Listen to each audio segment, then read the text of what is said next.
Hello and welcome back to Podcasting as Praxis. I'm James, my pronouns are they and them. I'm Jamie, my pronouns are he and him. I'm Rob, mine are he and him. I'm David, my pronouns are he and him. And I'm Alasdair, my pronouns are also he and him. Yeah, unusual running order tonight, but David decided he wanted a night off, so I guess, yeah, we're steering this. Let's go. I'm sitting at the back of the class today. Yeah, just clapping at random intervals. Yeah. we may have had some trouble syncing this episode up. We've quite literally wheeled the television in front of the classroom and said, right, well, we're doing this today. That is very much the vibe. What class is this? Geography, right. Gerard Butler it is. Right, Yep. everybody, get your Atlas of Afghanistan out and we will learn many things. Yeah, everyone get your big rock of Afghanistan out. Yeah, we are doing another Jerry Race Wars film, and spoilers, this one of his films actually does suck. It's so bad. It's genuinely terrible. It's a full return back to form for big old Jerry Race War. Yeah. After that last one we watched, which was kind of like mediocre, and this is like proper return to the Clash of Civilizations. Scottish Steven Seagal has done it again. Yeah. I wish a second plane had hit the podcast instead, but here we are. Yeah. No, tonight we are talking about Kandahar. It's another one of the films where you get like half an hour in before you finally like get a firm answer on whether or not he's trying to do an American accent. This is not a good film, but the ideology is piled thick and fast. It's a hell of a thing. There is, however, we all have like a collective mind blank at about an hour in because it is not a well-paced film, as we will get to. It is a very... Can I just say, like, by way of introduction... Two hours long! So, yesterday, I went to the cinema, right? And I watched... And I had a lovely, break in the middle. I watched... I watched the latest Mission Impossible, The Dead Reckoning Part 1, which is, like, an excellent action movie. It's really well-paced. There's some bits in it. There's a car chase that's, like, really, really good. There's some bits in it. 5 stars out of 5. No, that's, like, a really good... You think it was a fucking marmalade, like? Pick the bits out of that one. Don't mind if I do. Rob putting his hand up in the cinema, calling the waiter over and saying, "Excuse me, I specifically requested bits in this." Yeah, to be fair, he's not excellent like, car rating this chase. based on the quality of the sushi in the middle. So, like, it's fine. There's like really good car chase. There's like good, action sequences. It's the pacing is excellent. Like it alternates really well. The camera work is incredible. And then this afternoon, I watched this pile of fucking shit, which just, so far as I can tell, makes half the Afghanistan desert out of cars, and then the rest is Gerard Butler. Anyway, so It was a bit shite Mad Max. Yeah, it really was. I will say, like, whilst I was watching it, there was one thing, I messaged Jamie and I said, I'll give it credit for this one thing, which is, at least it doesn't do that horrible yellow kind of, color grading over every... And literally as I was typing that, it started doing it. And I was like, what the fuck? For the love of God. It's impossible to say anything in the Middle East without reaching for the big yellow highlighter to go over the entire screen. I still blame Breaking Bad for this shit. Yeah. It was pre-Breaking Bad, but yeah, it's pretty good. They normalised it. This only came out this year. What I will say is that it was very aggravating because there were scenes earlier on set in Iran, which we'll get to in a minute, listener. Iran's a different place. Yeah. That means it's got a different colour. That's how it works. Less yellow, yeah. They started colour grading Iran like 5 minutes in, though. Like, I mean, that's the thing that annoys me. But that's why the differences with the new series are justified. Because it's all in Detroit, it's blue. Everything's very blue, and that's how you know it's in Detroit. I hate this. It's the laziest I didn't even notice the colour grading because the film was so dark. We had to like turn out all the lights and shut our eyes to get rid of reflections. It was so dark. It was incredibly there is a dark. night sequence. There is a night sequence where they committed to method acting. It's really quite quite something. Because like all the method acting is like mumblecore acting. Like the sound balancing is so fucking off as well. What you needed was Amazon's like fucking 100% accurate subtitles. Oh yeah, my they god, were the a lot. subtitles They were so good. They were. It was like Nick had written them. They were just fucking all over the place. Like, I love to get there's one bit where he was you know, talking about his Arga. Like, Yeah. I enjoy the call to Pariel. Who's Pariel? Okay, so picture the But fucking the guy in Terminator 2 saying that as he tortures Sarah Connor. You know.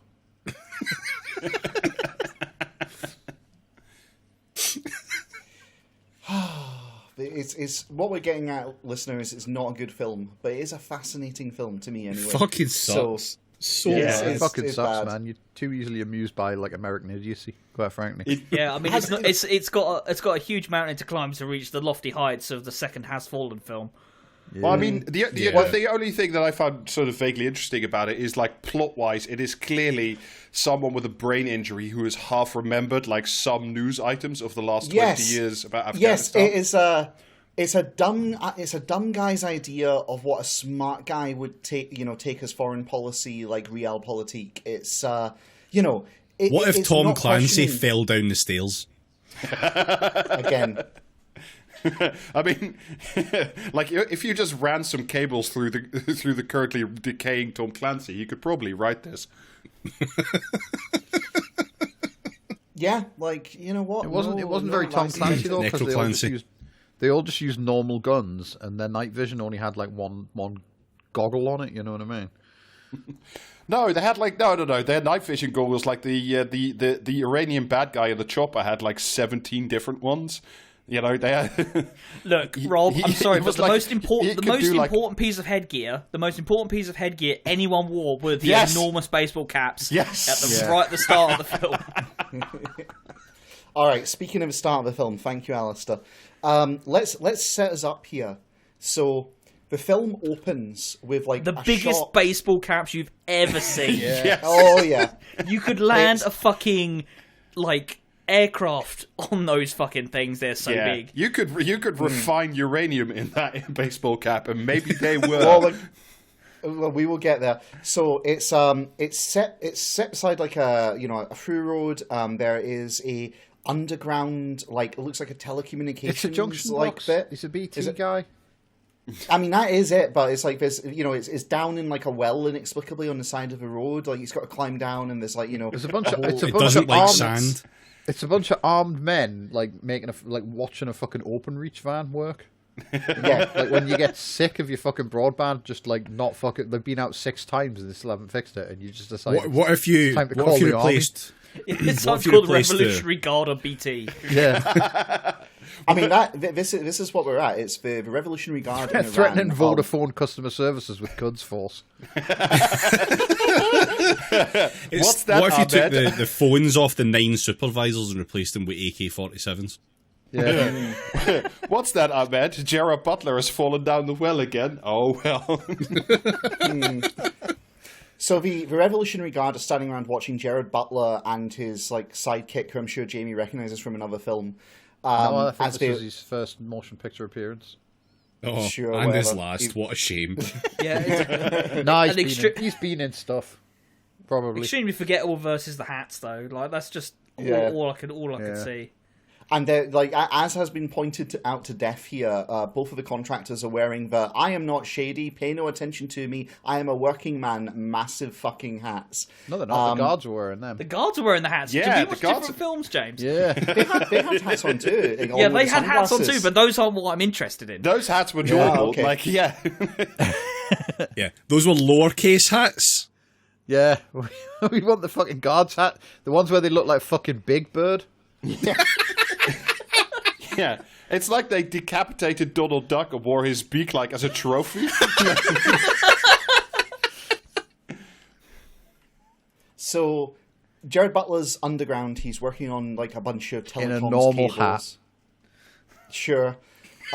He sends his apprentice away to go grab a cutting tool, and whilst he's away, he opens his flashlight. He takes out like what looks like some kind of technical doodad. interception device. Yeah, it's a doodad, basically. Yeah, whatever. And then he cuts a telecoms cable and inserts the cable into either end of it and like patches it together. And then we cut to Langley, presumably, with the CIA suddenly go live with all the... Immediately they're in and they can see the entirety of an underground nuclear refinement facility. They don't just go live, James. They go live to the Iran Mission Center, CIA, Langley. I wrote it down. Gerard Butler sends him a text with bad American but not American hacker voice. I'm in. Yes. Someone actually says, "Wow, even the cooling towers are underground," which is like just the greatest fucking line in cinema for me. It's really excellent. Just so fucking A-OK. He patches it together. That meanwhile, also in the centre, the guy's like, "Okay, wait till they give us the all clear before we start." And meanwhile, like Gerard Butler climbs out unexpectedly early. And this psychically tips off the Iranian guard that we're up to no good. And they say a fairly intelligent thing, which is, show us what you've done. Like, show us where you were literally working. Which, yeah, what's great is how they solve this conflict. Because they're pointing the AKs going, show us what you've done. And he reaches in his pocket and he's like, what? And he's like, no, it's just my phone. Pulls out his phone and opens football on his phone and goes, look, you've now got high-speed internet. You can watch the football. I mean, to be fair, if I was working for like the Iranian Revolutionary Guard, I would not trust a fucking Scottish guy working for a Swiss communications company that was in Iran for some reason. Yeah, this is why I was just baffled the whole way. It's like, do they not have Iranian subcontractors that can, like, I don't know, patch a telephone cable or something? Right, okay, very good. This is Britain. Yeah, fair enough. Show me a company that's British owned. Show me one. Name one. I'll wait. Yeah. We should have the British phones repaired by the Quds Force. That's only fair. Like just as an exchange. I mean, they couldn't do a worse fucking job than BT. So, through the mystical power of football and them all literally gawking at his phone like they've never seen a football match before, they let well done, Gerard Butler. You have baffled the simple Persian mind. Congratulations. With an MP4. The best thing about that, though, is like he could have just gone down the hall and shown them any bit of cable other than the one he fucked with. Do you know, there was like miles of the shit down there. He could have just gone, oh, you see this like joint here? Yeah, that was me. Look at how fucking jointy it is. And that guy presumably doesn't know first fucking thing about like telecoms engineering, or he'd be doing it himself. You know what I mean? Like. So thus ends our little kind of intro bit. They get in the van, they drive away. He sends the text of the all clear, and they set to work. And they don't just set to work. I wrote this down again. Some guy in the Iran Mission Center writes on his important computer execute.manowar.launch. So that's how you know it's serious. Yeah, with an extremely unrealistic loading bar. Like I know this. It's a Unix system. It's very that vibe. They head back to a safe house in a nearby city. And then he gets up on the roof and calls his family. He calls at this point. I'm pretty sure it is. No, it's his ex-family. Yeah, well, see, this is where we discover this is a divorce fantasy. Gerard Butler is divorced in this one again. He's not, though. He's not, because he hasn't signed the papers yet, because it's his prerogative to do so when he wants. Yes, of course. Right, it's not divorce until it's finalised. There's always a chance we'll get back together. Yeah, sure. There you go. There's the fantasy element. But anyway, so he's on the phone to his ex. She's like, are you coming home? He's like, yeah, I'm getting the plane out tomorrow. I'll be back in time for my daughter's graduation. Now, there's a Chekhov's gun on the shelf. Don't even fucking start me. This pissed me off so much. This fucking did my tits in. Stop it. It's bad enough that Gerard Butler has forgotten how to fucking talk. But don't make him pretend that there's such a thing as a high school graduation in the fucking UK. Fucking America, man. I just assumed it was meant to be university. No, because she's 17 years old. It's stated like two sentences after graduation, because I was like, okay, that's a normal thing to say. I mean, and then it very suddenly was not a normal thing to say. Yeah, I mean, she could have been an adult boss baby. Like, she could have graduated university at 17. It's, who knows? Well, the best thing about school/college was that one day you just stop turning up. It's great. Yeah. You can leave.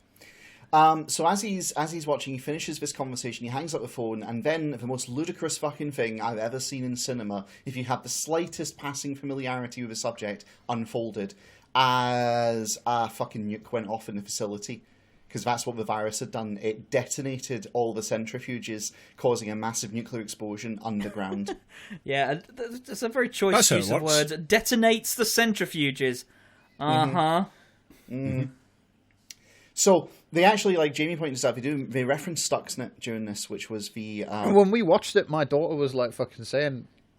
She was saying, like, well, like, why would there be centrifuges in a nuclear, like, actual nuclear power plant? And I was like, because they want to, like, imply that they're using Stuxnet, do you know what I mean? Because, like... Yeah. It's that... It's like ripped from the headlines. Jason Bourne ripped from the headlines thing. And then, like, 5 minutes later, they actually did mention Stuxnet. And... There's a journalist that like leaks some shit, and someone says it's worse than Snowden and WikiLeaks combined. We'll get to the journalist subplot. So the thing about this, like the actual Stuxnet listener, right? What it did is it very slightly increased the spinning speed of all the centrifuges for all the Iranian centrifuges, which caused their bell bearings. It made the uranium too thin. It wore out all the ball bearings essentially, and they didn't realize until suddenly all the machines seized up. That was it. That was what the great plot did, and it is like it wrecked hundreds of thousands of dollars worth of equipment. Do you know what millions. It didn't do? Chernobyl 2. Yeah, this time with feeling. But no. Instead, in this film, we get to see what is unambiguously an international war crime take place. Like, no, it's not. They're not at war. I mean, to be fair, James, the first of at least two. Well, yes. Play along, listener, see if you can spot the second one when it happens. If you're playing along at home. Yeah, so it goes Take up. Take out your Geneva Convention bingo card. Yeah. Oh. Tony Blair didn't get one in the mail, so.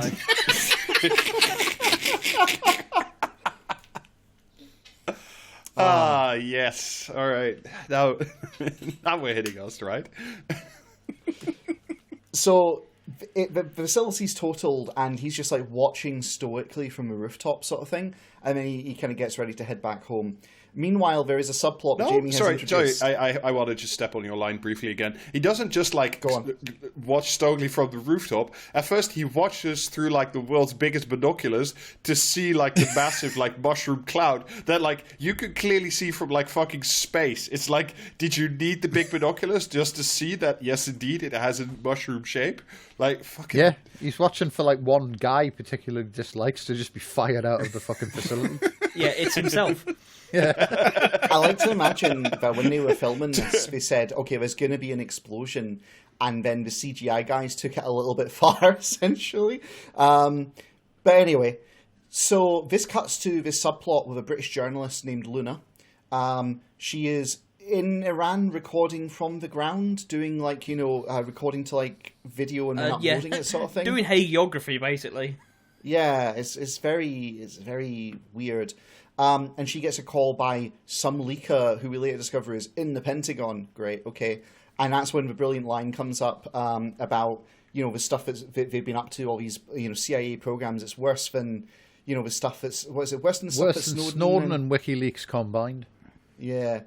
I rolled my eyes even harder than I did when the guy told Tommy Lee Jones in Jason Bourne that it's worse than Snowden. Yeah. Do you know what I mean? Just like fucking, just stop. Like, I'm glad there's a writer's strike, quite frankly. Do you know what I mean?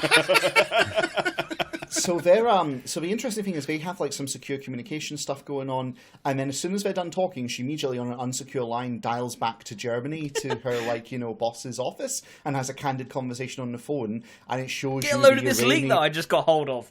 Yeah, and it shows you the Iranians intercepting that phone call and nodding seriously because we've been monitoring her, and it's like, okay, whatever, sure. What was the name of the German paper that she works for again? The Volkische Beobachter. Oh, yeah. Yeah, no, I know it was made up. I'm just wondering, like, how made up was it? Was it, like, it was totally the Herald? off-brand shit?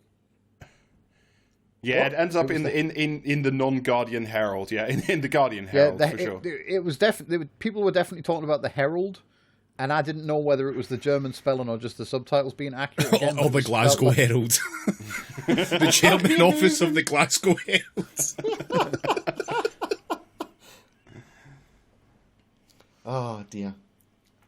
But yeah, I mean, my favourite thing in that fucking phone call is where she says, like, Iran abandons its nuclear pledges to the Western powers, and it's like, oh yeah, I'm not sure, but I don't think that's how that played out. Yeah.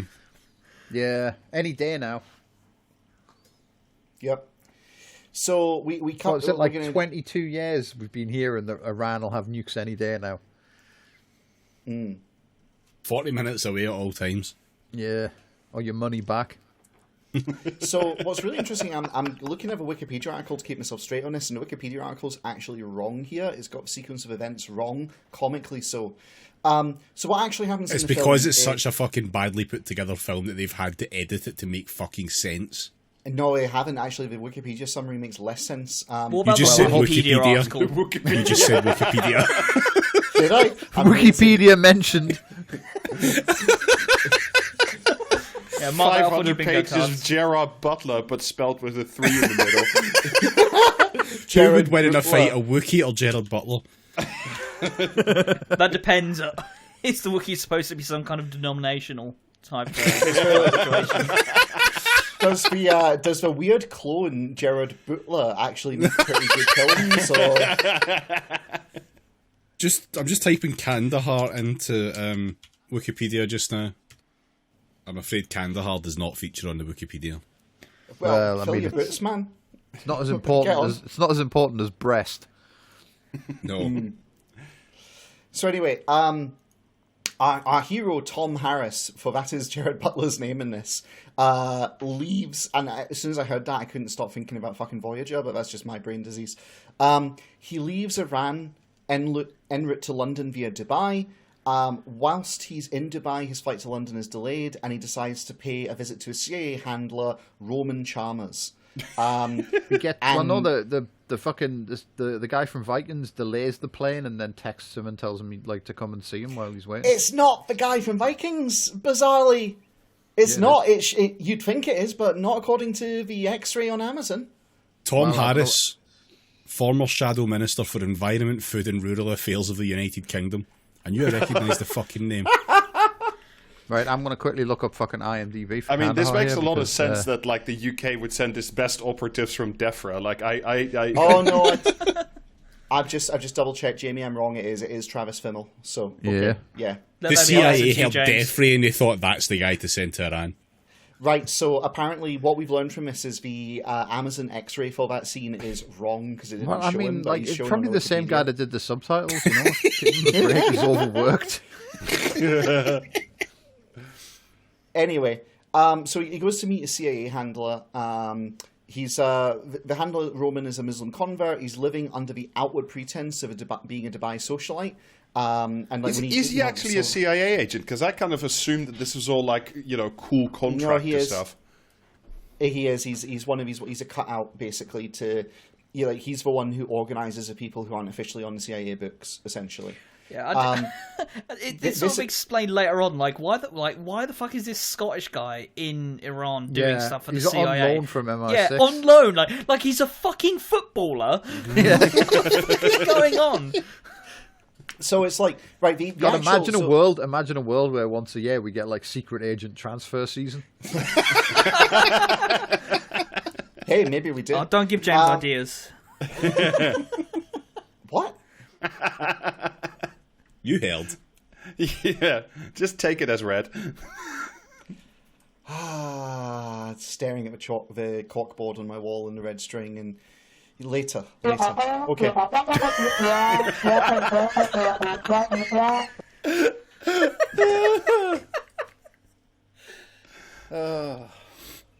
We love to have fun, don't we? So when does that start? The podcast that loves to laugh. So the ideology is pretty thick here as well, because as he's bringing him in Dubai, they very much play up the Dubai is like the decadent excesses of the West kind of thing really hard, including at this guy's pad where there is like a party going on. And the outside the front of the house is like fucking supercars. We've skimmed over the duty free, yeah. Oh my god, we have, haven't we? Which had by far my favourite shot in the entire fucking movie, where we get some delicious pyramid bars. Yeah. Imagine being chased through Silent Hill by one of those cunts. Yeah, forget about your Toblerone. Pyramid bar is where it's at. Oh fucking hell! Like, how can you fucking go that hard on? We need to make sure everyone knows he's in an airport. Like, do you show planes? No. The thing with pyramid bars actual duty free? No. Do you show Toblerone? Yes. Can you get the rights to show Toblerone? David. Probably not. David, there was a little bit of paper that said like Dubai duty free or whatever the fuck it was. Yeah. Oh, okay, right. So they just did that unnecessarily. Well, if they didn't put the bit of paper there saying Dubai duty free, you might think he was in the pound shop. So I looked into it. We just can't get rid of these pyramid bars. Literally nobody will take them. Well, the thing with pyramid bars, David, is that you have to buy them early because otherwise they don't pay out. So, get this, I looked into it. That was an excellent sleeper joke from there, Rob. That was very good.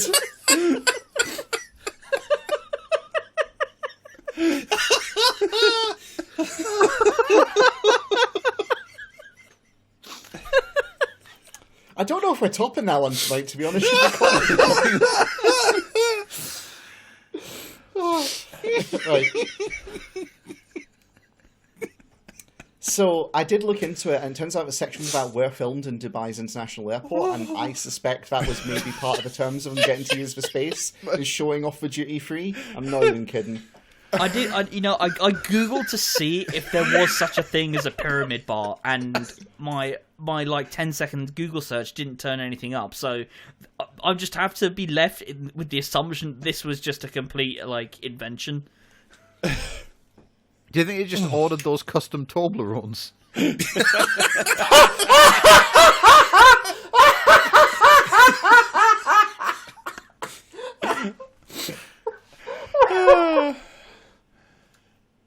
I need to see the picture of that again. God damn. It's in the channel. Yeah, I'm looking. No, those are dodgily printed and put together. You can tell that's not actual cardboard, that's printer paper. But I mean, you know, can tell from the pyramids and having done some pyramids in my time.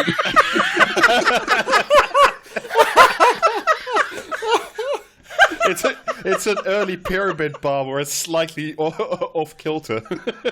They perfected it in later editions.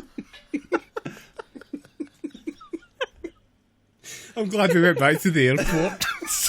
Snafu's pyramid bar. I mean, it's somebody's pyramid bar, but like it's hard to read. It's like, does that say like L something, Lucien, something like that?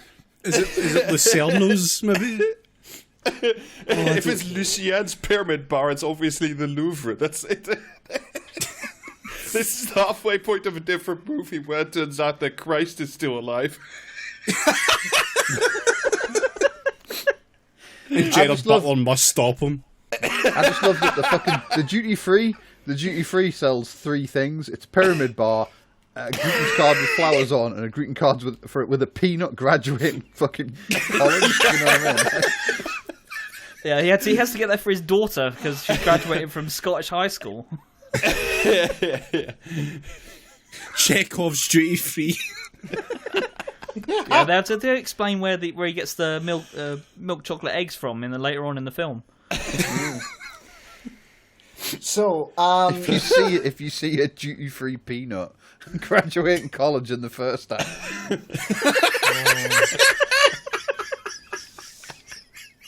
Can you tell this film is especially shit, listener? Because we are grabbing onto anything we possibly can. Like, yeah. So far, we've got Big Hat, Iran nuclear pledges, and Pyramid Bar. Welcome to the action film. Make your own fun. I'm stuck at Films Gerard like this Butler. are wasted on you, Da. They are. At the moment, my brain is stuck on Gerard Butler, Professor of Symbolology, and I can't stop thinking.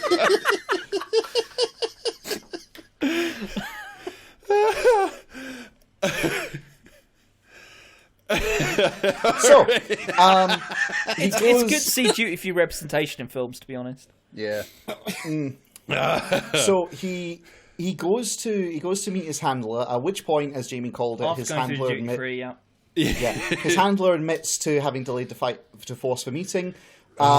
He wants him. The CIA is offering him basically any amount of money he wants to go to a job in Herat, Afghanistan, where his job is to build an airfield. And to oversee like the construction of it and all that kind of stuff. You've done one potential war crime. Would you like to do another? To which Gerard Butler says, absolutely yes. He talks him into doing it by basically going, like, hey, I'll give you enough money that you can put your daughter to university to study medicine. And but there's a great Remind exchange. me again how the Scottish education system works, David? It's worth pointing out that his family are in London. Yeah. Oh, do you know what? It'll cost about fucking 30 odd grand, and it'll be through the usual fucking student loans pish. So shut the fuck up. She doesn't need money to go to fucking university. Well, see, David, that's very convenient because he does say to his handler, "It's not about the money," and he goes, "I know, that's why I want you, because with you, it's not about the money." Like they make an important about point the of, like, racism. yeah, they hammer that one in. So meanwhile, as this is going down, we get a lovely shot of like the smoking crater in the ground that was this episode, and there's like a helicopter circling overhead with like, you know, serious Iranian like military commander and his second in command inside, and second in command saying, "Oh, fortunately, most of the radiation is trapped underground." Because like, sure, all right, all that dust, right? Yeah, whatever. Yeah. See, the explosion breached the surface of the soil, which would have scattered that shit all over the place. By the way, so probably not, but okay. Yeah. And meanwhile, the commander general, whatever he is going, the supreme leader is very upset. He's demanding a public execution for the person responsible. Just like really layering it on like with a trowel here. And the guy's I love like, it when movies have stakes. And he says, well, the junior guy says, well, we have been watching a journalist who's received leaked CIA information. And the senior guy goes, well, do whatever it takes. So they snatch her from a hotel room. And, you know, the junior of the pair, like, you know, gets her in the room and basically shows her a printout of her daughter from social media and goes, listen, I've got a daughter too. If you want to see her again, you're going to answer my questions. And this is where we get, like, well, I've been investigating this like, Swiss company where I can't find anyone who's associated with it. It's weird that they're working here, all this kind of shit. Yeah, it's like this Swiss phone repair company only does work next to like nuclear power plants and military installations. It's like, to be fair, that's the only credible thing, because it's like the CIA would make the world's like most obvious, you know, like, stupid fucking cutout company like that. The fucking Flowers by Irene van from The Simpsons. So he asks her for names. She says she doesn't have any. I think she's telling the truth, is the film kind of establishes this. She just doesn't have names. And he, like, you know, coldly leaves the room after telling her she's going to return home as a martyr, sort of thing. Great, okay. And there is a background bit. Basically, you know, Tom accepts that he's going to do this. Meanwhile, there's a translator... Gerard Butler. Oh yeah, is his name Tom in the movie? I honestly did not get that. Genuinely, his name is Tom Harris, which just made me constantly think of Star Trek Voyager the entire fucking way through this thing. If this film would have been improved with Tom Paris in it, I'm just saying. Anyway, so this film would have been improved by most things in it, to be fair. Yeah. I mean, the fact that this film manages to get away with being 2 hours long when it really fucking didn't need to be. It should have had a break in the middle. Exactly, so you can get yourself delicious treats. Yeah, get yourself a delicious pyramid bar at the... Maybe buy a card for your daughter while you're at it.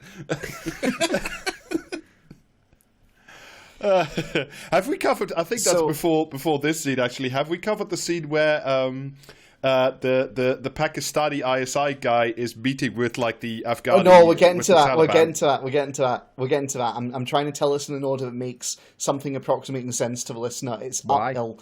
Oh, why are you improving the film for them? It wasn't improving. I fucking watched it. So, we get this side bit where there is a translator who is originally Afghani, who's coming into Afghanistan, and there's another bit of schniff ideology going on here. He's going through customs, he's watching like a guy being detained and interrogated, and he puts his papers down on the counter, and the guy's like, oh, what's your business? Why are you here in our country? And he's like, I'm with the International Red Crescent. We're digging some wells or doing some flood protection or something like this. And there's like this whole... Drought protection. There we go. And the the guy... He's the rain man. there's a bit where it looks like the guy's going to pull him up, but then the guy just stamps his passport and says, welcome, obey our laws, don't take any photographs. Obey Sharia law specifically. Only. Yeah. Oh, yeah. Oh, that was really good. Obey Sharia law. Like, because that's what you say. When people come here, they say, obey British law. That's the normal thing that you'll hear from normal people. No, you say you tell people to obey like Sharia law because of all the no-go zones. So that's him in, and we just... Yeah, God help you if you arrive at London City Airport. Yeah, Mullah Sadiq Khan is waiting for you by the entrance to tell you to... Dear Lord. So he then, as he gets in, he phones the same handler in Dubai. Turns out this guy works for CIA as well. He's just a translator, and they stress during the conversation, he's like, so I'm meeting this guy and I'm just to translate for him? And he's like, yes, that's all you're to do. And he's like, right, okay, cool, I can do that. I can translate and get any things he needs. And so that's us. And what I love about this is we explicitly have a CIA operative getting access to Afghanistan through the pretext of being a member of the Red Crescent. For anyone who doesn't know at home, listener, the CIA had some moles in Afghanistan working with the Taliban. They gave them a bunch of information. In order to cover up for the moles, they claimed that they got it by spying via the Red Crescent, and this caused the Taliban... Wasn't it vaccinations specifically? Yep. They claimed that they got it by spying as part of a vaccination program, but they leaked that. All of it was made up. The Red Crescent had nothing to do with the CIA, but that resulted in the vaccination program being shut down and a bunch of Red Crescent workers getting murked. Just normal things. And this film is unironically showing, oh yeah, the CIA do use the Red Crescent, and it's like, okay, sure, great, love it, that's fantastic. Again, dumb guy's idea of a smart guy's movie. It's fine. This film also says ISIS isn't real and was a CIA construct, so it's not all bad.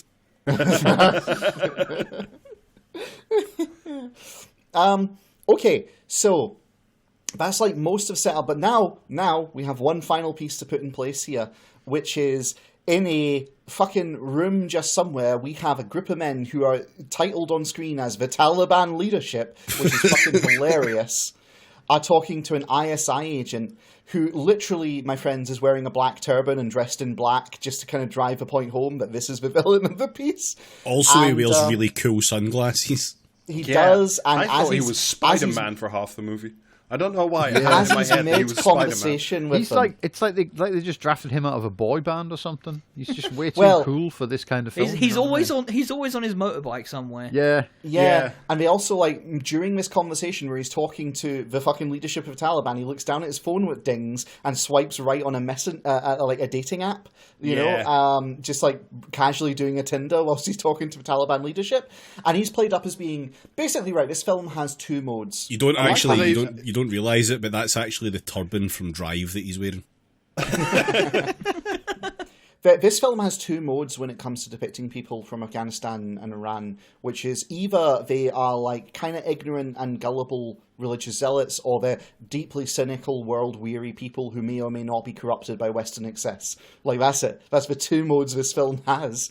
And he is very much in the latter. He is another, like, he's corrupted by there's meant to be like this contrast to the handler. Like the handler is pretending he's corrupted by Dubai, but actually he's like a sincere Muslim convert, whereas this guy is pretending to be kind of sincere and devout, but he clearly just wants to get back to the West. And he's shown hooking up with Western women and all this kind of stuff. It's like, okay, we get it. The Pakistani intelligence services are the real villains of this piece, because of course they are. Anyway, they have a big conversation. We're like, oh, we need guns. And he's like, well, we'll see about getting you guns, but you guys need to get with the times and you need to like do a better job at representing yourselves on the international stage. All this stuff with like the, locking women out of universities is not a good look and all this kind of thing. And it's like, all right, okay. Yeah, the threat there is basically, and we won't let you hide in our caves anymore if you don't do it. Yeah. Like, fuck off. Just fuck off. I mean, imagine going to the Taliban leadership and being like, you guys are kind of problematic. Yeah. It's also like, the Taliban leadership are named people with an actual explicit like hierarchy and a way of doing business that this film doesn't bother to do the research some men who can't speak English sitting in a smoky room. That's all. Yeah, and I'm just going to wander in there holding the latest Marina Hyde column and saying, you guys are looking so bad right now. And so here we've got our setup, and we come to Tom arrives by like a fucking small plane in the middle of the desert in Afghanistan. He's finally in the country where Kandahar is supposedly based. Like fucking 45 minutes into the fucking film. Yeah. And he's met by his interpreter, who takes him back to the safe house, and it's all just very like, whatever you need, I can get you. Yeah, Mo is like the only likable character in this entire fucking film. Yes, he is. And even then they do him dirty. But so as he's just said, his name is Mohammed Dowd, who just says, call me Mo. And basically, they set up in the safe house, and then all hell breaks loose because the German newspaper, having discovered that their journalist has been uplifted, decide to publish information she gave them, because to honour her is the thing she would have wanted, as though she's already dead, which is just a nice little kind of kick under the table against the whole, how dare you leak against our government. Yeah, the moral of the story is that we shouldn't have a free press or whistleblowers. Yeah. And they're really not subtle about it. Dehumanize yourself and face to martyrdom. No, that's later in the film, David. So what then happens is Gerard Butler's face, along with his little sidekick from earlier, gets plastered all over the media, and we cut to his friend in Iran who stayed behind. It's so clever to stay behind. It's like, oh, we just detonated a nuclear device in Iran. Well, I'm just gonna stay back here and like do the dishes before I leave. I don't know what the fuck was wrong with that guy. He was supposed to be cleaning the house. That's what he said. Like, make sure you fucking like clean everything before you leave. Yeah, he's not even got a hazmat suit on. You don't want to be stuck with those Airbnb cleaning fees, Yeah. He's probably had like a shit landlord that was like demanding professional cleaning before they could give up the apartment. So, the CIA are known to be real sticklers about their safe houses, right? If you've not repainted the walls after you've got the blood on them, they don't want to know you. So, you should just call those fucking Black Ops plasterers. You've got like a Black Ops landlord painter who just comes in and just slaps fucking matte white over all the light switches. It flies on the windowsill and everything. Very fairly priced. A very highly locked down Facebook group for Black Ops style landlords to complain about the Black Ops tenants. I really like the idea that the Black Ops painter is the only one who comes by with a van pretending to be a plumber.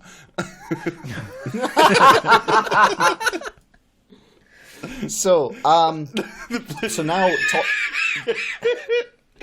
just painting a room in the middle of the night while wearing night vision goggles, and then the following morning you come in, it's like, what happened here? And yeah, there is a Facebook group for the Black Ops landlords, and there's inexplicably one shit poster in there, just one shot of about Princess Diana. So, at this point, our hero's face is everywhere over the news, his cover is blown, and the mission in Herat is aborted. It's like, nope, we can't do it, we need to get you out of there. So his handler contacts, his bosses at the CIA, and we get a scene where the CIA bosses are having a conversation, and they're like, I love that the guy who was in the control room earlier phones his boss, and it's the guy from the control room in Jason Bourne. Yeah. This control room's all the way up, baby. So they have a conversation. The next Jason Bourne movie, we're all going to be on the lookout for pyramid bars in the background somewhere, so we know it's in the same universe. But imagine being like, you know, like fucking cast on the strength of how well you like stood in a bit room full of giant monitors. Do you know what I mean? Like, it's a living. This man knows how to stand next to a computer. The audition process, and they're like, right, okay, so your motivation is that like Gerard Butler's passport's just popped up on the grid in Afghanistan, and the guy like pulls a shocked face. No, it's not a shocked face; it's a soy face. Matt Damon wearing one of those Donald Duck bills that says "Buy Crypto" on it for playing the next Jason Bourne. Okay, so for the end of this interview tape, we've just got, I want you to imagine you're watching a Reaper drone doing like a strike on a bunch of Afghanis, and he just pulls a pog face, and we're like, that's it, that's our guy, that's him. So, so they have this conversation, and at first the top guy's like, well, he's a cutout, he's blown, we can't really extract him, just like burn him, like, you know, toss him loose. But the younger guy, and this is a bit of characterization that does actually come in important later, he's like, well, wait, actually, sir, I've got a way to get him out that doesn't involve us in any way, shape, or form.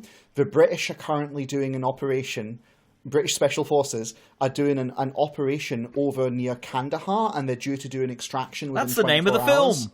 Yeah. So it's not just the British; they make sure to say it's 22 SAS, which Super Army soldiers. No, that's we all know that the British sent people in to bring out plane loads of like fucking refugees, don't we? Oh well, again, that's more ideology. The 22 SAS is the reserves. It's David Davis standing on an airfield in Kandahar, escorting a single dead dog.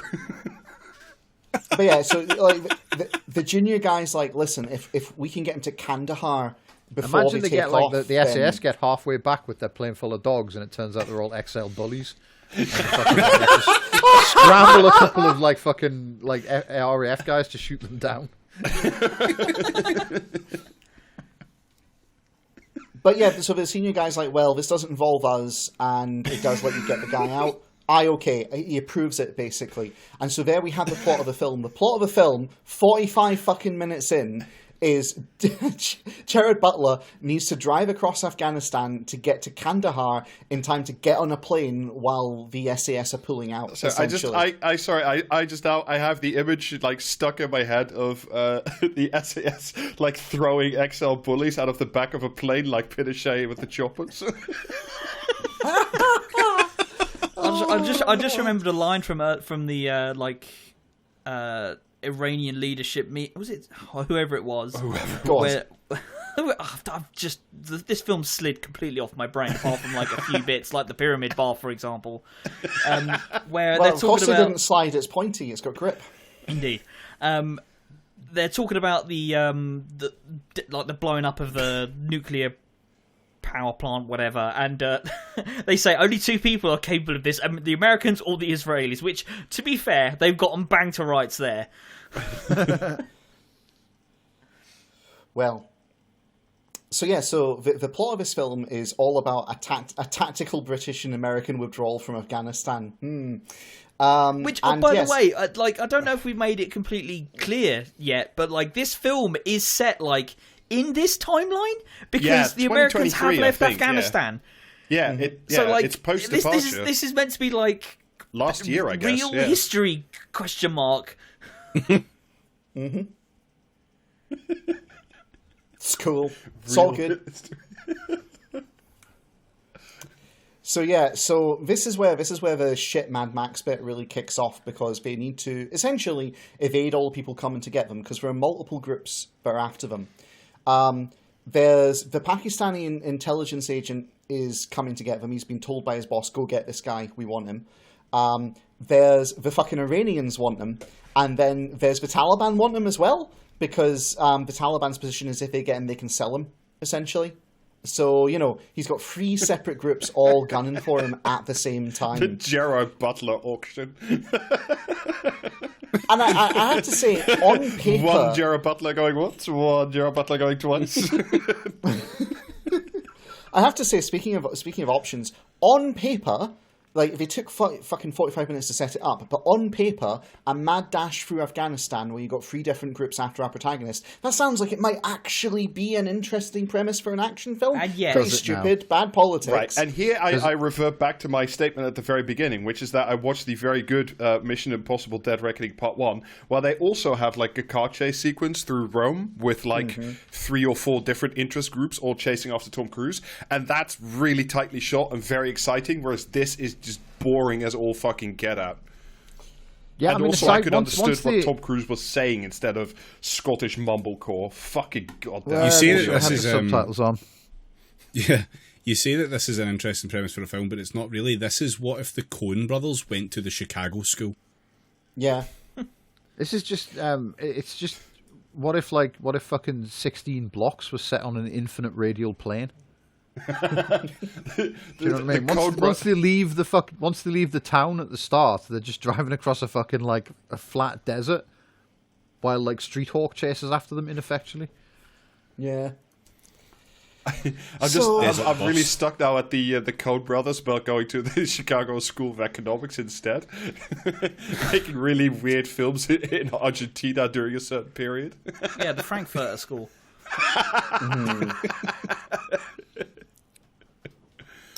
So they have the obligatory, we need to ditch the car, and they have the obligatory, the ditching the car bit is fucking perfect. Like, it's so good because they're in a high end SUV because, like, which he does initially call out as being, like, suspicious, and Mole's like, no, well, the Americans left fucking tons of these everywhere, so, like, everyone drives them.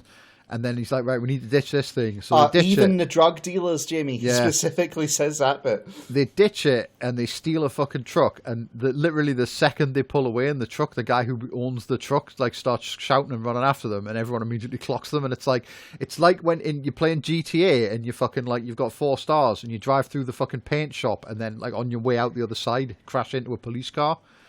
It's just fucking absolutely incredible spycraft, you know? Mm. They then, of course, get caught in a traffic jam outside that little market. And they have, like, a road rage incident. Gerard Butler has a road rage incident.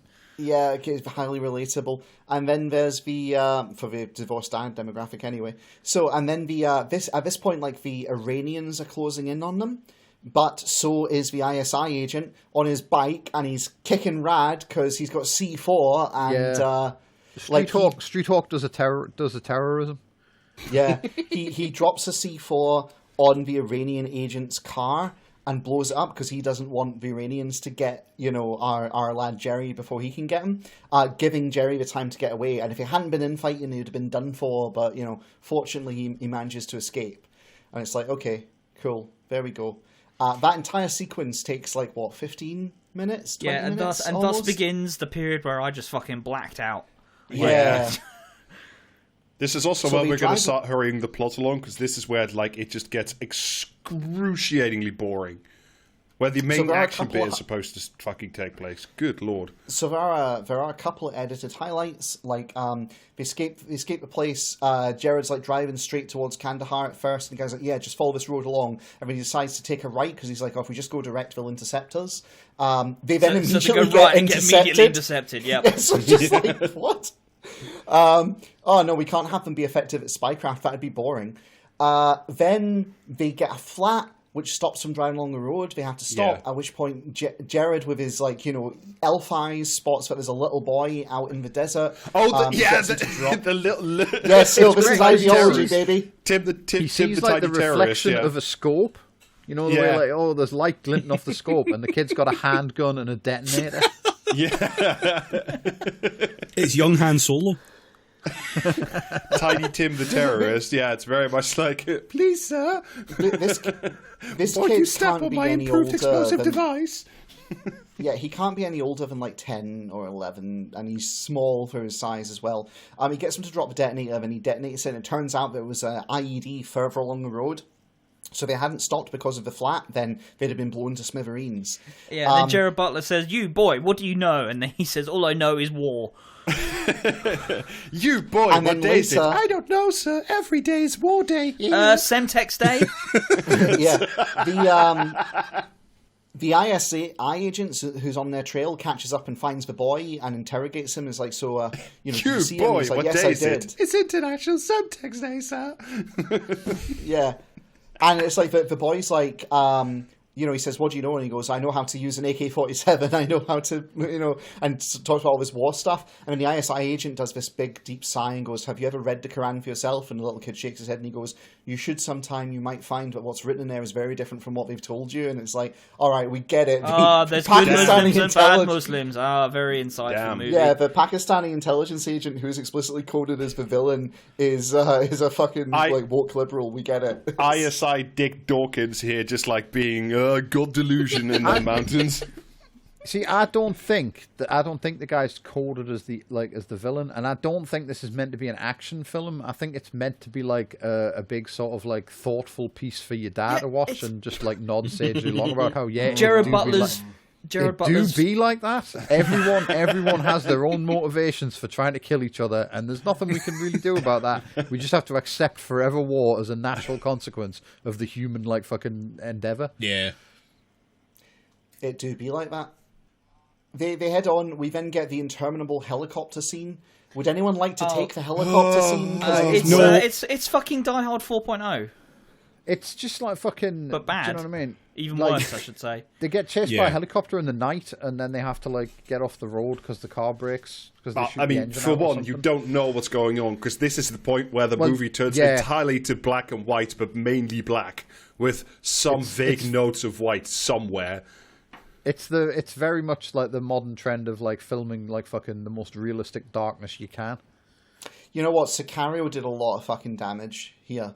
Because Sicario has that whole bit where it's like dark and then they've got the night vision on, and there's like really wonderfully intercut shots, very well cinematographically composed, where you've got like the dark with like, you see stuff silhouetted, but you can only make out shadows and shapes, but it's all very vivid. And then you've got like the night vision camera parts where the trips are moving. It's been going on much longer than that. I think this is what kind of... Right, so let me trace the heritage of this Game of Thrones has a lot to answer for. That too. Oh, man. I think the Sicario... I think that Sicario scene influenced Modern Warfare, which then influenced this shit. And it's been like a photocopy of a photocopy Well, they do almost a direct... I think films being too dark for you to see anything that's fucking going on has been a problem for way longer than Sicario's been around. No, but they do rip explicitly off Sicario, like earlier in the film as well, where they have like the stupid traffic jam where Gerard Butler's trying to swap the drug dealer car, and they rip in a very shitty way. They rip that like quite tense like traffic jam scene by the border in Sicario 1, which is quite like good, and this is like just dog shit. It's like, stop reminding me of better movies. It's very bad. Yeah.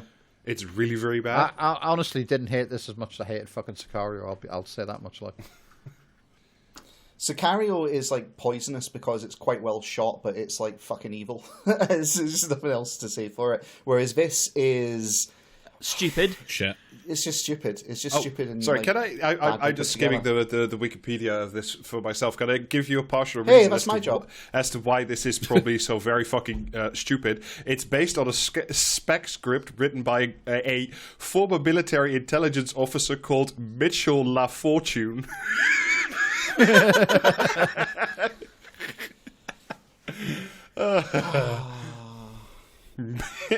He based it on his experiences working for the Defense Intelligence Agency and being deployed to Afghanistan in 2013 during the Snowden leaks. My name is Mitchell LaFortune. This is my spec script. This is my translator, Web LaFortune. Imagine being so pissed off about being caught out doing war crimes that you're like, right, time to set the record straight about how good war crimes are. So, Gerard Butler takes down the helicopter by, like, he realizes he's got in night vision goggles, the helicopter pilot, etc., got night vision goggles. So what does he do? He does the most manly thing ever. He does a Luke Skywalker. He turns off his night vision goggles, uses, like, a fucking flashbang and firing guns at the helicopter to like blind the pilot as he's coming in low to strafe him, causing the pilot to crash the helicopter. It's not a flashbang, it's just a regular fucking explosion. Yeah, it's just a grenade on the ground. That's sort of where the flames manage to burn the helicopter. That makes me so annoyed because regular grenades don't have like a big flash. Anyway, right, never mind. Sure, okay. Hollywood, whatever. So yeah, they take out the helicopter, and then here's an actual interesting bit in the film. They decide that they're going to seek help from one of our contractor's old friends, a literal Afghan warlord, who's not associated with the governing Taliban. Afghan, he's Tajik. I will bow to you on this one, Jamie. Was it between? I think it was after this helicopter scene that there's the scene you have where you. There's the fucking incredible scene where they're sat in the desert at night, and he's talking to him about his daughter, and he shows him a photo of his daughter, and it's like, you're sitting in the dark, you prick. Like, do you know what I mean? I couldn't see. We had like all the fucking lights out, and we were all like shit, just pressed up against the fucking telly to get a glimpse of anything in the scene. And he's there like, here, look at this picture of my daughter. It's like, fuck off. Do you know what I mean? But there's also the bit where you learn that Gerard Butler isn't racist because he gives Mo his jacket so that he can pray.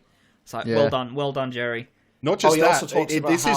This is the full emotional core of the movie, because I wrote this down at some point right before like Gerard wanders off basically in like sort of an existential funk. Well, they have the big heart-to-heart, and then at the end, like Gerard Butler says to the other guy, "I am more comfortable with you than my own family." And she's like, "All right, get a room, you fucking two, Jesus." Extremely divorced energy. There's also like they do this whole thing where he talks about that, you know, they had a translator during his deployment, and that translator got screwed over and didn't get to come back and got executed. And so, you know, there's a personal stake in making sure this translator is done well by. It's like, okay, right, sure, the colonizer's guilt is on display, whatever. So they go to meet this warlord, and it turns out this is the warlord that killed Mo's son years ago. And they do like a whole scene with a warlord on learning this, hands Mo a loaded gun and basically says, "Yeah, blow me away."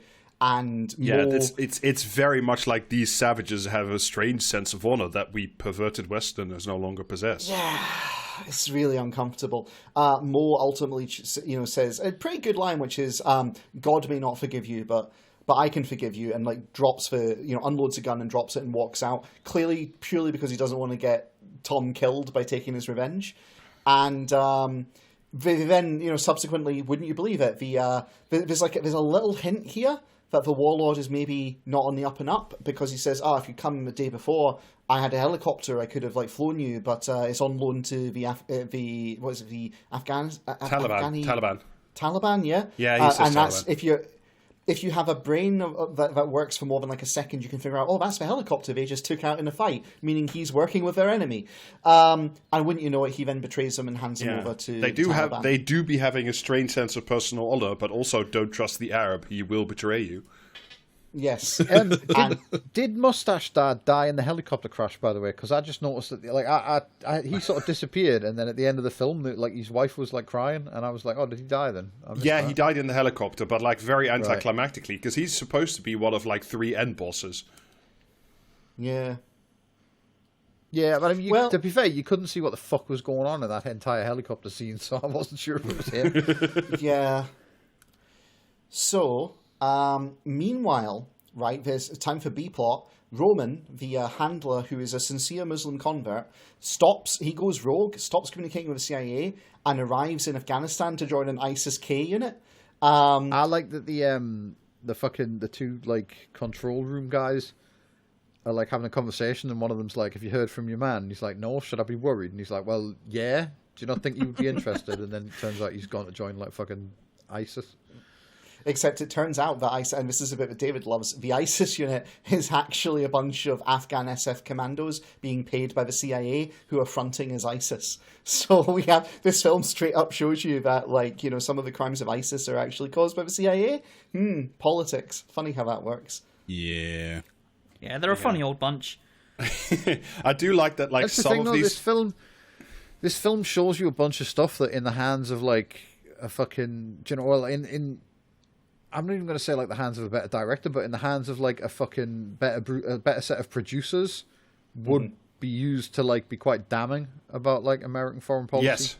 But it instead is like I said, presented as just, well, that's just the way the world works. You better grow up and fucking and realize that every that's sentence how things is are done. appended with the words, and it's good actually. It's the odd of cinema, basically. Like it's just a film that notices things. My favorite bit of all this is like because this is you just mentioned that it's ISIS but no ISIS, but they rock up where with the big black the famous ISIS flags, but then some other bunch of people who I think belong to the Taliban have the exact same flag, but in like mirror they have it in white with black writing on it, and like that is the laziest fucking shit. They didn't even use the new ISIS flag, which is a very funny looking flag.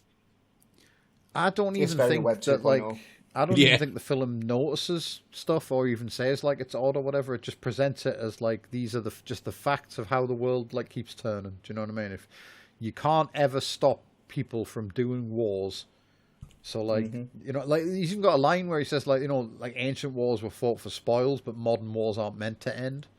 It's like it's the film's here to just like tell fucking your average like bomb shagger that like it is very sad that all this stuff goes on and it ruins so many lives, but what can you it's do? The 9/11 kids book but for forever war. It reminds me of Big Boss from Metal Gear Solid, but for your da. Essentially, it's like, war and soldiers and honor and virtue and war is perpetual and they never and all this kind of shit. And it's like, all right, whatever, fine. Anyway, right. So, wouldn't you know it? Roman rescues them. They should have got Ron Perlman in to say war never changes. I mean, woulda, coulda, shoulda. So they get rescued by not ISIS, just as go on. No, just like you say, they get rescued by not ISIS, but who is controlling them at that point? Who has them in prison? Yeah, we skipped last we were talking about the plot. They were like they got the van off the guy and like drove off and were betrayed. I said so. Yeah, no, he hands them over to the Taliban. The Taliban have got them, and then not ISIS turns up to break them out. Just to be clear. ISIS turns up while the fucking ISI guy and all of his goons are just kind of like watching from a distance. And are like obviously involved in some way, but are just kind of off to the side. No, they just turned up. They were coming to buy him, and then they turn up just in time to watch him getting broken out. And he's like, "Okay, ignore the big firefight going on. Let's drive after the guys who are obviously escaping." Yeah, and that leads my point us to is, our final like everyone is here.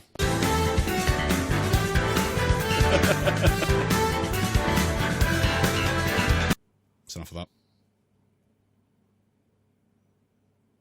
So anyway, we then get like the Mad Max like chase essentially towards the border, and to the Kandahar airport, where essentially we've got our ISI dude is like in a truck with his bike explicitly in the back, and he's got a driver who's helping him, and then he's like machine gunning through the window and then kicking out the window to attack the vehicle that three of them are fleeing in. We got Gerard Butler, we got Mo, and we've got Roman. Are all kind of fleeing. Roman like climbs up out of the sunroof and starts like machine gunning back, but he takes a really bad bullet. He's not long for this earth. So what happens is he throws himself. This is Roman throws himself out of the vehicle while bleeding because he's not going to make it. And just sick of being in the film, really. Basically writes himself out. And he, he basically, lying on the road, machine guns the big truck when it gets close and slows him up and buys his friends time to escape, who nevertheless fucking stop. No. We have to pick this up because that's not quite what happens. What happens is, like, he takes last shots while he's obviously dying of a gunshot wounds, and then he starts doing the Shahada, and it's just a mockery of all culture, basically. This is something only Americans could do to think that this guy's a fucking hero. Like, the Dubai-based cutout spook is actually a really faithful Muslim. It's disgusting on so many levels. Listen, and I'm not even religious. Listen, just like the Queen, he said the Shahada as he was dying. That's all that's required. That's how that works. That is true, yeah. Even now, he's looking down from the gardens of Jannah.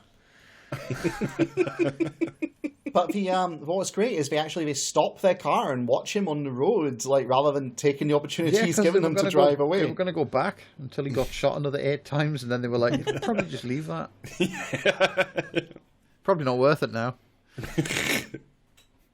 So they drive away towards the extraction point, and meanwhile, ISI guy's like, okay, grab my bike from the back. And so he gets on his motorbike again, which is how we know that he's upped his coolness level for the final confrontation. Mm-hmm. Meanwhile, they start approaching the fence, and we get a glimpse of the airfield, and we see like the SAS, and we find out what they're actually doing there, which is apparently extracting refugees, ? David, can you explain this, make sense of this? No. What the fuck did you turn to me for that? I don't fucking know what they're doing. Well, you're the military man of this outfit. With very your good. British Army ex-military. expertise. For fuck's sake. They've gone to pick fucking poppies. I don't know. Yeah. We lost 3 more men on this trip. There's got to be a better way to get poppies for Remembrance Day. Yeah, for Remembrance Day, yeah.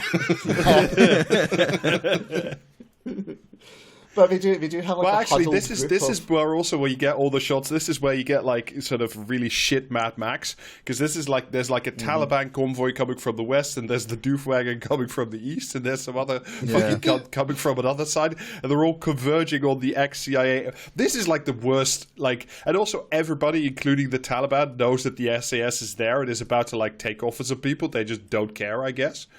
Yeah. Yeah, and they very helpfully drive towards each other in a column-like shape. Yeah. I would simply have drove towards the plane. Yeah. It's great though, because like fucking boy band like rings the Taliban. It's just, like, just stop a minute, lads. I'll deal with this. And then gets into the stupidest gunfight I've ever seen. So we're actually missing. Neither of them were actually trained in gun kata, unfortunately. Otherwise, that would have turned out differently. Hold the thought. So to set the scene, so they're driving up to the gate, and there's one of the convoys fires a rocket launcher, and which hits. It drives alongside them to launch a rocket suddenly, at the car. Suddenly alongside them, and then disappears again afterwards. It's fucking amazing. Yeah, it's so good. But they hit their driving a Blinkmobile. Yeah, they hit their car with a rocket launcher, and it spins into Doc the air. Brown and Marty McFly just appearing in like a burst of light, firing one RPG and then disappearing again. Yeah. So their car gets hit by a rocket launcher. I'm like, oh, it's going to be a downbeat ending then, because of course no one survives your fucking car being hit by a rocket launcher. They only got the engine block. Yeah, that's fine. That's how that works, right? So are they not driving? What are they driving at that point? Is it a Land Cruiser? Fucking high. It's a Land Cruiser, yeah. It's not even a fucking Hilux. All right, we'll fucking rip them. They should be dead. Yeah. Well, no, because it wasn't. Maybe it wasn't a high explosive rocket. Maybe the rocket just had like "cool flip" written on the side of it. Fire it. The truck does a fucking sick endo. The guy's driving alongside, and he goes crowd control, and the rocket launcher goes meh, and he goes okay, incendiary. The rocket launcher goes meh, he goes cool flip, and he gets like a ding, and he fires Doppler effect coconut mp3 please. Tony Hawk's Taliban Underground, the rarely sold sequel. Yeah. So yeah. I'd love to hear the soundtrack on that fucking game. It's something else. So Mo is badly fucked up, but he's alive. Our hero is still able to stagger upright out of the wreckage, though, as our bike man comes towards him, and here we get stupid gun kata. Do you want to describe this one, Jamie? Because I'm in awe, frankly. It's literally just a fucking. It's like, you know what I mean. What if like an old timey duel started with you 30 paces apart? They just walk towards each other, firing the guns. It's like... and not even in an enthusiastic fashion either. Do you know what I mean? Like. It's a brisk pace. Both of them have realised that this is a bad but unavoidable idea after they've started it. Yeah, they're just sort of staggering towards each other, like occasionally firing the gun. Like, it's bizarre. Until Gerard Butler he lands a shot which goes through the side of the guy's neck and downs him. He goes back to the car, drags Mo out, and they're like, oh, we're fucked because the Taliban and their convoys are closing in. Yeah, and then fucking Jason Bourne's like fucking mate just says like, right, what's the, because they're watching everything through a Reaper drone. And he's like, what's on the Reaper drone? And the other guy's like, it's got like fucking Sidewinder missiles or some bullshit. Hellfires, and like fucking, and the guy's like, right, just fucking light them up. And he's like, well, we don't have the authority. And he's like, well, they can fire me. And it's like, well, heroic man. Do you know what I mean? Yeah. What a guy. Putting his fucking career on the line to do a war crime. Yeah. Yeah. As if doing the war crime wouldn't put his fucking career on the line anyway. You know what I mean? And so they light up the Taliban convoys, saving the day, and that allows Tom to drag Mo into the airfield, and they get onto the plane. You've got to stop calling him Tom. It's like his name is Jerry Racewar. Yeah, there you go. And that's the main crux of it. There's the denouement, obviously, where he gets back to see his daughter at the airport. But because this is an Amazon original, there's sequel hooks. Are there? Because I didn't catch them. Admittedly, my brain they say they're going to come back to look Kandahar 2, Kabul. Because Mo is there to look for his sister-in-law. Oh, no. Sorry. Kandahar 2, Kandaharda, clearly. Yeah, because Mo still has to rescue Larry and Curly from the clasps from painters. But yeah, Mo is only there to try and look for his sister-in-law, which he obviously doesn't get to do once they have to flee. So fucking Jerry says he'll come back and help him, and also you see fucking when Boy Band's lying bleeding from the neck, he gets a big fucking band-aid out and just slaps it on himself. So he lives. Yeah, he has proper video game healing abilities. Just slap a patch and you're fine. He was just he was from a different film. It was just you think there was an earlier draft of this where it was a bit more fucking insane and John Wick, and then they just they go, no, it's got to be serious dar porn, and then fucking this one guy survives with his weird motorbike and everything. I think they were maybe filming a Bollywood action film in the next lot, and he just walked onto the wrong one, and they just went, "I fine, we'll roll with it." Because just him being driven around in a truck with where his bike fires out the back he's in a fucking kids show from the 80s or something is just absolutely fucking baffling to me. Honestly, see if you put 4 more angles, slow motion, and some really, really interesting music over that, it would be Bollywood. It's true, but yeah, so I think that Amazon are definitely hoping it becomes a fucking franchise. I mean, if there's any fucking justice in this world, it absolutely wouldn't. That was interminable. It was awful. Well, has anything Amazon have made in this in their fucking big Amazon original thing actually managed to become a franchise? Because as far as I know, they're not following up on the promise of a Rainbow Six film after Tom Clancy's No Regrets or whatever the fuck that was called. Oh, the one with Michael B. Jordan, who really fucking let the site down. That was a shithouse movie. With the fucking post-credits scene where he says he's going to set up Rainbow. Yeah. Oh, yeah. I just looked at the critical response to this film, and apparently it's 45% fresh on Rotten Tomatoes. And on the consensus says Gerard Butler remains a sturdy screen presence, but even for hardcore action fans, Kandahar is hardly worth watching.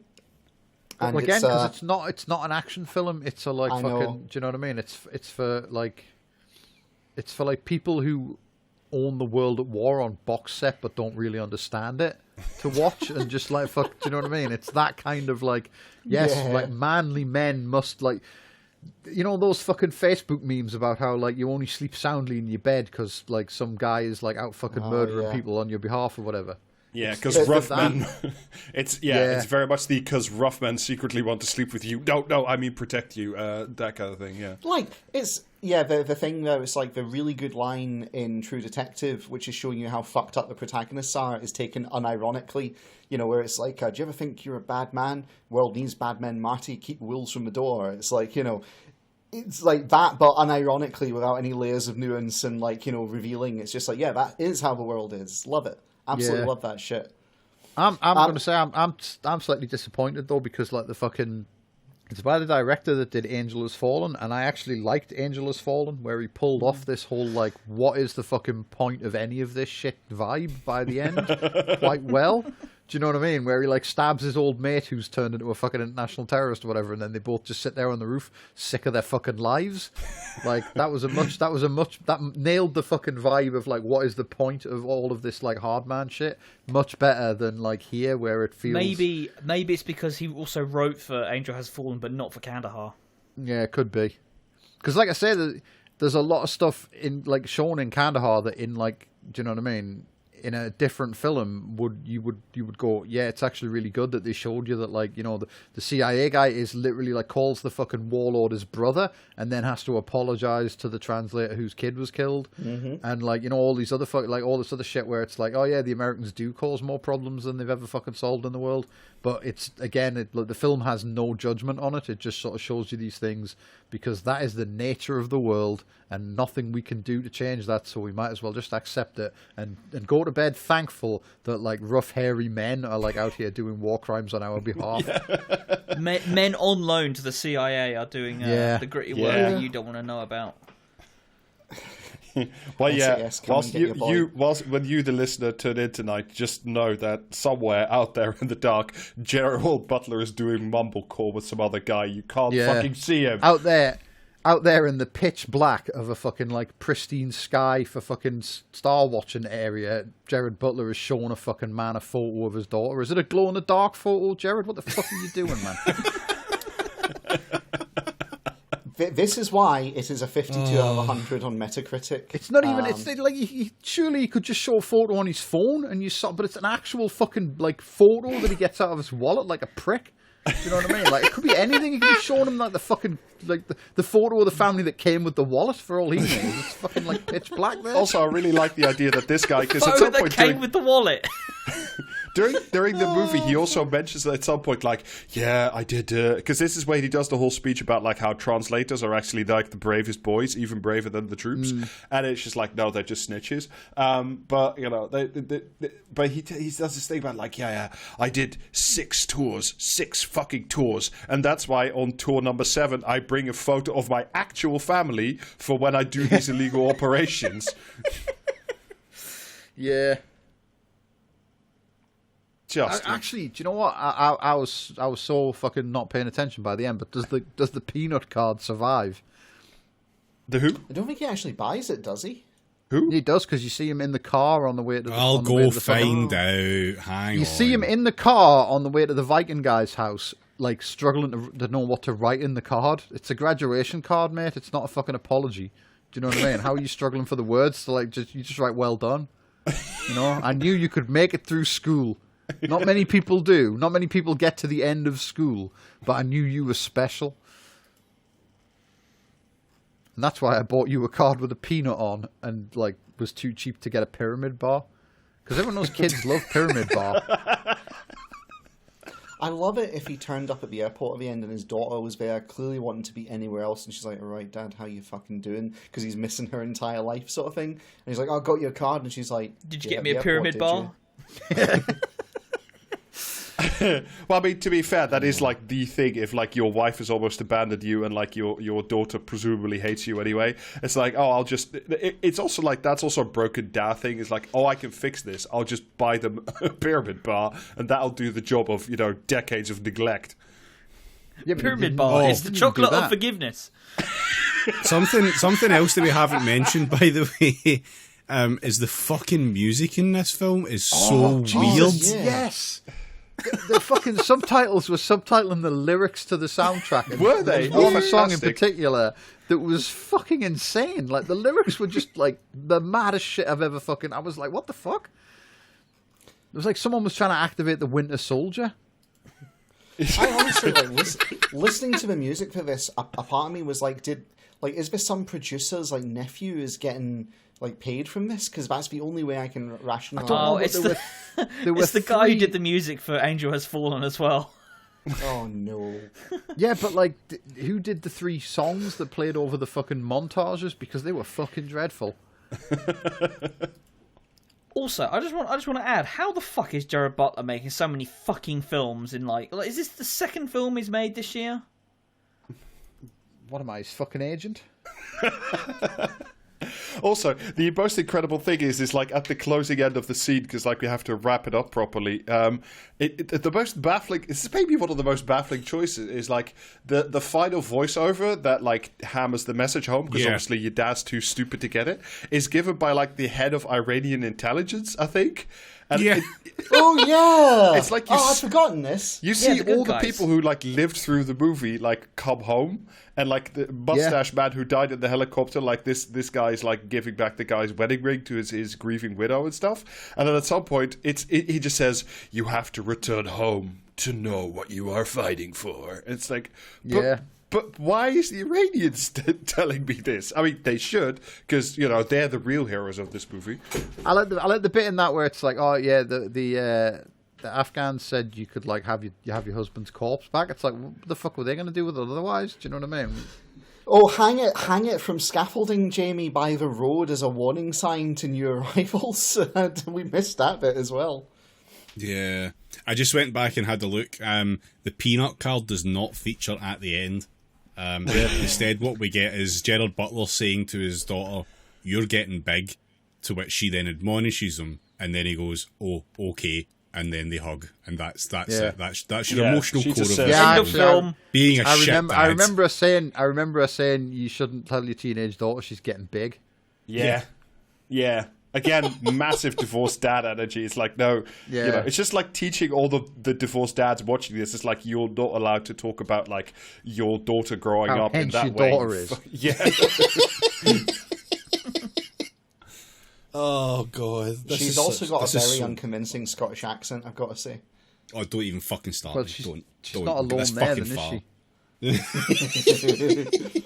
I suppose I'm in a glass house. I shouldn't throw stones there either. But what can you say? Yeah. But yeah, I mean, even at the start, when Despicable he's case of terminal cangitis.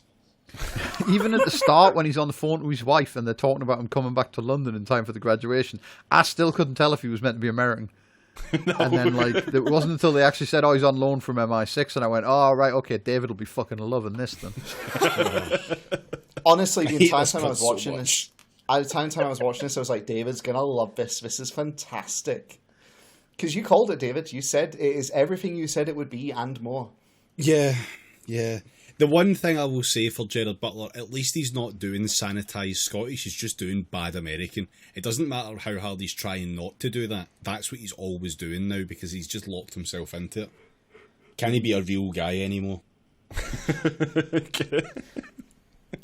Apparently, it was released in cinema, by the way. It had a limited run and made 9.1 million. So, I better be doing well on Amazon Prime, mate.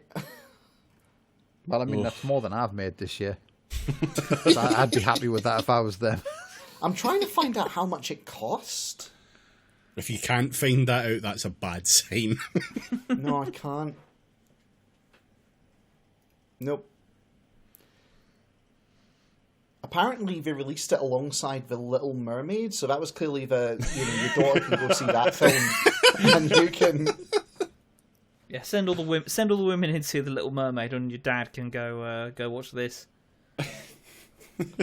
Honestly, God, like if my dad was still alive, I don't think he'd have liked this. Like, it's just not good. Yeah, the sequel to this is going to be rescuing Mo and Curly from the underseas kingdom ruled by a tyrannical Islam queen.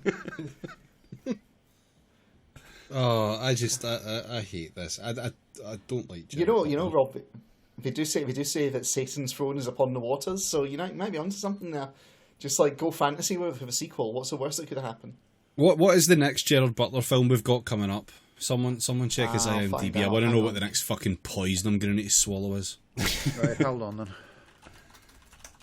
This is the sound of a million podcasters Googling. Not with a bang, but with a whimper. Right, so... Not with a bang, but with a wimpy. Den of Thieves 2, Pantera, Naya, Legend of the Golden Dolphin, and he's a producer on a film called The Bricklayer? No! Oh, I just looked it up myself. No, there's a second Greenland. Yeah. Is there? I'm not seeing that. Yeah, Greenland, migration. That should be good. I don't think I saw the original, actually. Did we do Greenland on the pod? I don't think we We did. did Geostorm, didn't we? We did Geostorm. We should do Greenland. He's in something called All Star Weekend as Russian gymnast fan. That sounds like a big role. As in, he's a Russian who is a gymnast fan, or he's a fan of Russian gymnasts, because those are different energies. One of those is very creepy sounding.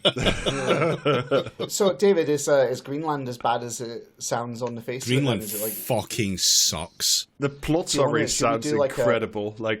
Huge slam on Greenland out of nowhere. Sorry to our Not one even listener fucking from green. Yeah. False advertising.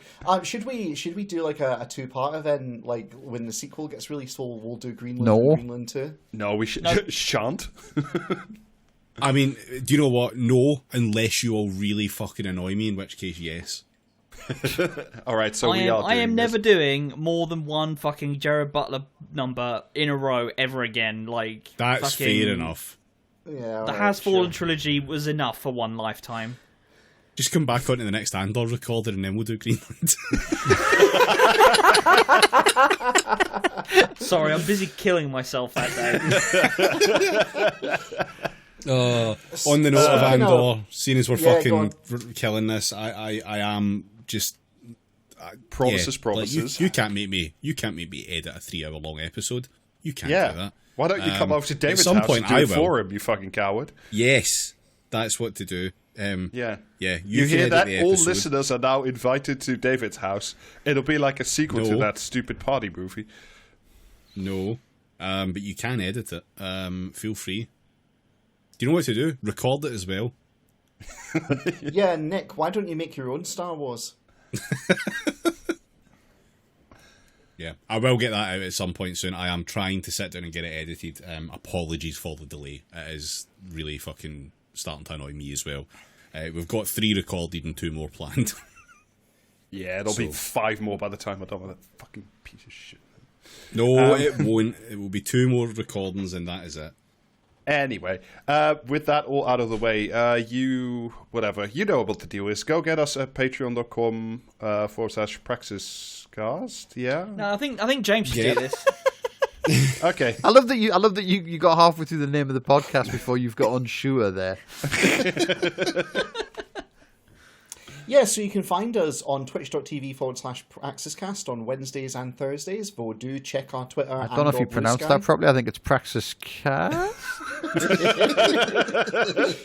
I was doubting whether I was pronouncing it properly, but the doubt cancelled each other out. So add as many A's in that line in that email address as you want. It's not an email address. It's a web address. What the fuck are you talking about? Fucking hell, man. Oh man. He has one night at the fucking pre-war cinema and just forgets how the modern world works. Yeah, send any complaints to twitch.tv/praxiscast.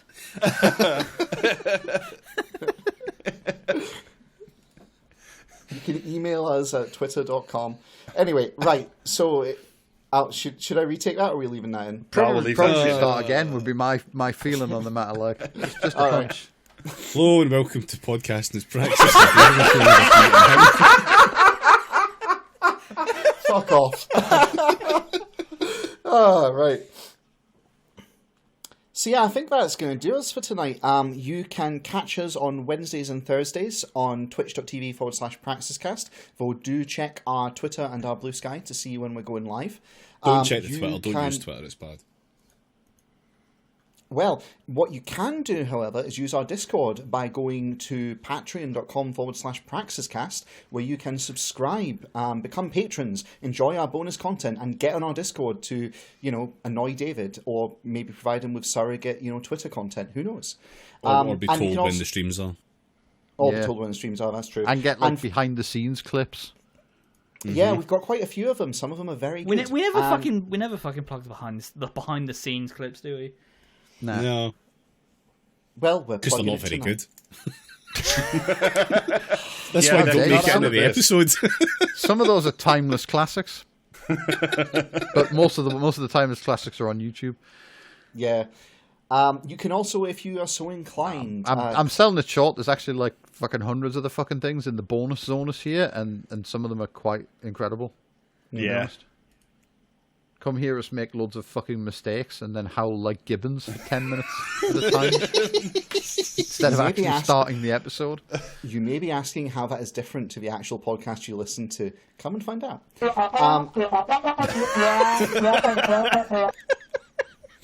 Is that the little fucking pedal fuck bin is from Pingu's Star dad Wars doing that's like here? screaming at you? Like, Charlie Brown's It's teacher. Peanuts. Yeah. oh, it sounds like the little pedal bin from Ashoka. And if you are so inclined, you can clad your filthy dying body in the regalia of podcasting as Praxis by going to praxiscast.tmail.com. Yeah. This is the longest outro we've ever had. Yeah, but you know they use the word regalia, so Yeah. Now we have to stick with it. yeah, Yeah, touch a class to proceedings. exactly. I wanna Now go have to- home. yeah. Well, you have to go home to remember why you fight. Funny, every time I come home, I want to fight you all. Anyway, that's it. You have to return to know what you are home to know what you are podcasting for. Bye. Bye. But Doctor, I am home, said David. Bye.